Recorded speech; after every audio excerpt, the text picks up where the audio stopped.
Greetings, ladies and metal-gents, and welcome to this latest edition of Tales from Outer Space, where I take stories from across the internet and read them for your entertainment. This particular story is called First Contact with a Shipping Ship, written by FarmWitch4275.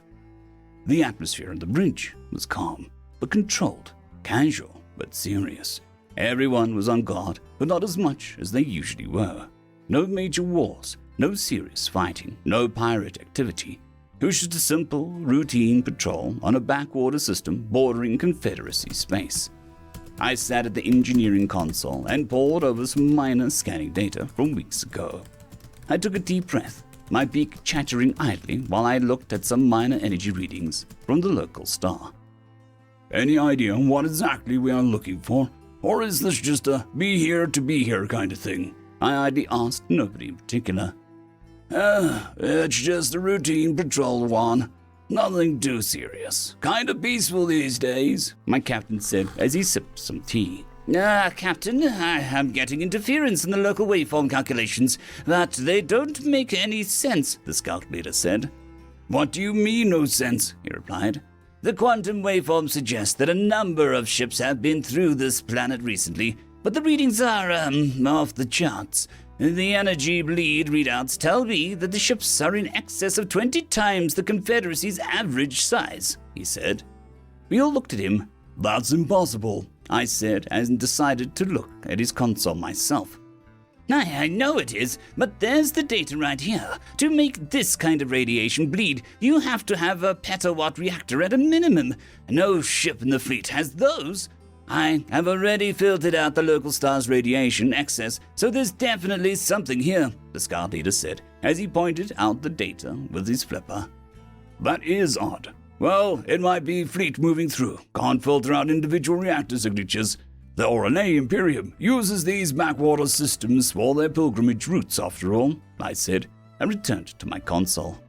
A sigh of relief came over the bridge. Well, that explains everything, doesn't it? Quantum waveform detected. Unidentified ship inbound. Vector 330, the ship's AI suddenly spoke. Within seconds, a massive, truly stupidly huge ship suddenly appeared in our view. A multicolored supersized ship 50 times larger than anything we had ever seen, suddenly imposed itself upon us. "Evasive maneuvers," the captain called out. A momentary panic suddenly shattered the calm of the bridge, and everyone got to work. We worked in beautiful concert as we hastily and carefully maneuvered our ship through the massive hulk that suddenly appeared. We narrowly avoided the damn thing and scared ourselves to death as we raced inside it. It looked like an enormous shipyard dry dock with engines. Suddenly, our engines cut out. "Engines off! Thrusters not responding!" the pilot yelled out as she lost control. "Reactor 2, idle? Oh no! That thing's shields overloaded our capacitors. Attempting manual restart," I yelled out. "Weapons check, activate defenses," the captain yelled out. "Negative, sire. All systems down. Even our communications network is out," I replied. A sudden thunk threw everyone off balance, and the ship went to backup power.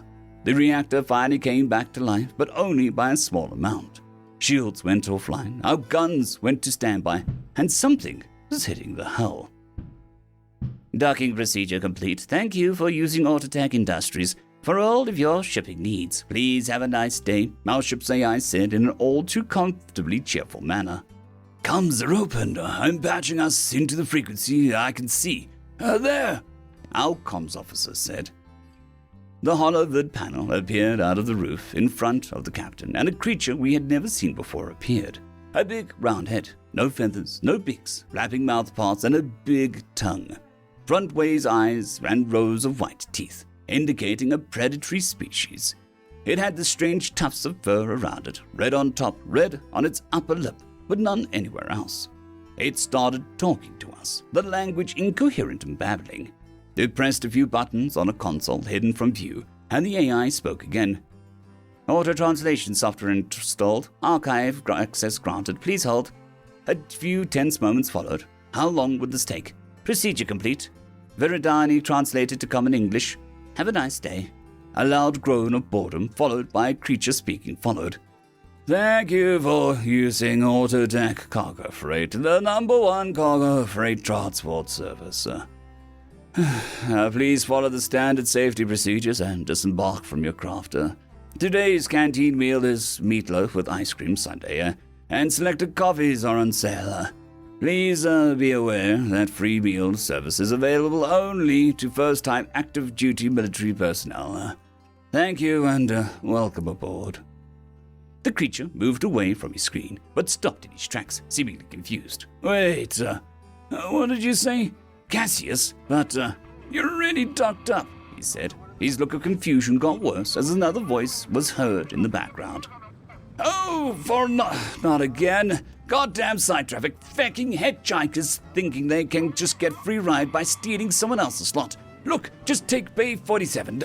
Don't bitch about the parking space, you twat. Just take the damn spot or get left behind. You already paid for it, so get going. He angrily yelled at whoever was talking to. Okay, what the hell did I just catch in a dragnet? Damn hitchhikers, he said. We were able to see from external sensors that some kind of mechanical appendage had appeared and was scanning our ship. Captain, what do we do here? I asked. I have no idea, Ensign. We can't escape. We can't defend ourselves, and we can't hold the card against this thing if we could do anything anyway. Let's just hope that the entity is at least open to talks, he replied calmly. I ruffled my feathers a bit nervously as the creature continued. Wait, what? What the hell kind of ship is this thing? Who built it? I mean, I know I catch some oddballs here and there, but how does this matter? What the smack is this? Hey, Marty! Look at this thing. Yeah, Bay 17. A little bit of radio chatter followed between this creature and another, seemingly one named Marty. What? All right, well, I don't know. Yeah, I can't. They aren't pirates, and they don't have probable cause. Yeah, it's illegal. Yeah, all right, let's see. Docking arm engaged, standard ops. Good. Welcome aboard. Please follow the arrows to the hotel. The creature continued to talk with someone off screen. Alarms started ringing. The ship's computer started alerting us to what was going on again. Docking procedures initiated. Please hold for bacterial sterilization procedures. Complete. And equalizing atmospheric conditions. Complete. Accessing biological data. Scanning. Complete. Pressure equalized. Humidity increased. No risk of bacterial infection. You are clear to enter. Please enjoy your stay. The ship's atmosphere regulators kicked in with a soft hum and the door to the airlock slid open. We stood there in shocked silence for a few minutes.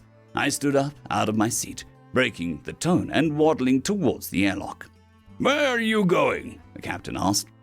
They offered a free lunch for active military. I am active military and I am hungry, I simply said.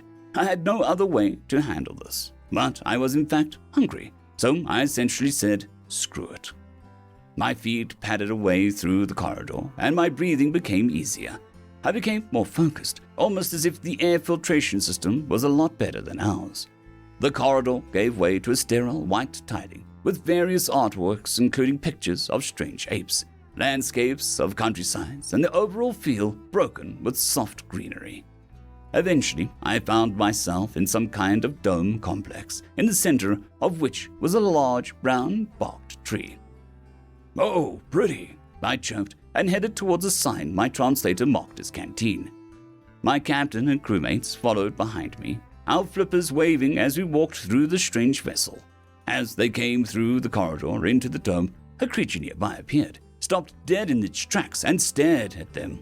They simply stared back and followed me into the canteen, waddling slightly faster. It was only now that we saw the size difference. They were 4 times our size. Oh man, did somebody lose a shipment of mutant penguins? The creature said as we passed by. We ignored it and headed for the canteen. Almost immediately on entering the door, my senses were overwhelmed by a massive number of delicious, delightful sights, sounds, and scents. I couldn't help myself and stood there sniffling about. By instinct, I tapped my foot on the floor in excitement and waved my flippers about. Something in there smelled absolutely magnificent. I ignored the creatures around me and moved to an empty table, waving my compatriots behind me to an open spot. It was a bit awkward to figure it out, but we got seated after observing our surroundings and copying the creatures nearby. I reached into my flight jacket and produced my service ID card, placing it on the table. Nothing happened for a bit, and I squawked, how does this work? Is it self-service or is there a waiter? I asked, my translator making sense of my squawking to the creatures. Oh my god, sentient space penguins, one creature said. Hey Mel, 24 orders of the meal serve special, one creature yelled out, snapping everyone out of their stupor. 24? Well shit, we got a fleet order up today or what? A voice asked from behind the counter. Nope, aliens. We caught a Xeno ship on the Dragnet on our last pass, another voice said. That voice was the same creature we saw in the hollow of its screen. You what? The voice from behind the counter squealed in shock, then appeared out of the door to the side. Get back in there and cook. I'm the captain here. I'll handle this, he replied and approached our table. Hello, I said, looking up at him. Can you understand me? Your translators get the update we sent them, he asked. Yes, they did. Thanks, I replied. Well, we weren't expecting you to show up, so sorry about that. Glad to see that you aren't exploding, so I guess Atmo is compatible. Again, sorry. We have a privacy protocol that stops us from scanning ships too much. Captain Timothy Blythe at your service, he said, holding out his right hand. I grabbed it with my right flipper and shook it. Pleasure. Engineering Ensign Codsworth V. That over there is the captain, I said, pointing at my senior officer. Oh God, he's wearing a little Napoleon hat, a voice said behind us. Timothy looked at the voice and glared at them with a death stare. Sorry about my crewmates. Before we begin, I have some things to ask. Do you have any allergies to certain foods? Herbivore, carnivore, or omnivore? And do you eat any kind of dairy or milk products? Carnivores, but not obligate. We can eat some veggies in small amounts. As for dietary, we're fine with it. Capsaicin and alcohol are poisonous to us. Sugar is fine, though, I replied, my beak spreading open a bit and squishing itself to try and mimic their smile. Righto, I'll have your meals shortly, he replied with a smile. One thing before you go. What's in the blue blazes is this thing, I said, gesturing to the ship around us. A long-range cargo freighter. It's a mobile dry dock that uses the reactors of other ships to extend the effective ranges of our FTL drive, allowing us to jump almost across the entire galaxy or to basically any point. We use this ship to reduce jumps from 20 jumps to 1 jump, drastically reducing travel times and making routes a lot safer. Mass intersystem logistics, including free cleaning, paint job touch-up, and meals, like a mobile hotel. We specialize in cargo ships, he said, and headed into the kitchen. In short, this thing is a shipping ship. Shipping ships. Someone made a stupid meme once, and some genius turned it into a thing instead. Turns out, it works. Now one of the creatures behind us said, and carried on with his meal. Oh my, that's, okay then, I said, stupefied at the implication. The crew looked at each other, concerned to be the absolute, as we considered how much of a tactical advantage they had over the rest of the galaxy. Considering the size of their ships and the armaments, these were just cargo ships, and they had better guns than one of our battleships. We could only imagine what nightmares their actual warships were. Our attention snapped back to the present, as moments later we had a small plate full of truly succulent-smelling food appear in front of us, along with eating utensils similar to the ones we use. They had an FTL system whose only limitation was power input, and could effectively jump anywhere they wanted with a bigger reactor, and they found a way to actually do that with these massive mega freighters. At this point, I was over it, and my growling stomach overcame my common sense. I picked up the utensils with my flippers and cut a small piece off. I put it in my mouth and lost my senses completely. Oh, sweet godly nectar, I exclaimed, tossed the utensils and scarfed down the entire meal, which was twice my usual ration with my mouth and flippers. It didn't take long before everyone else tentatively tasted, then ravenously chowed their meals down. We collectively belched loudly and lay back on our seats from the most incredible meal that we've ever had, at least for a very long time. Well, if that's how you respond to my meatloaf, I wonder how you respond when we serve fish, the chef said offhandedly. Fish? All of us collectively gasped. You have fish! We all screamed together. Ah, shite! End of story.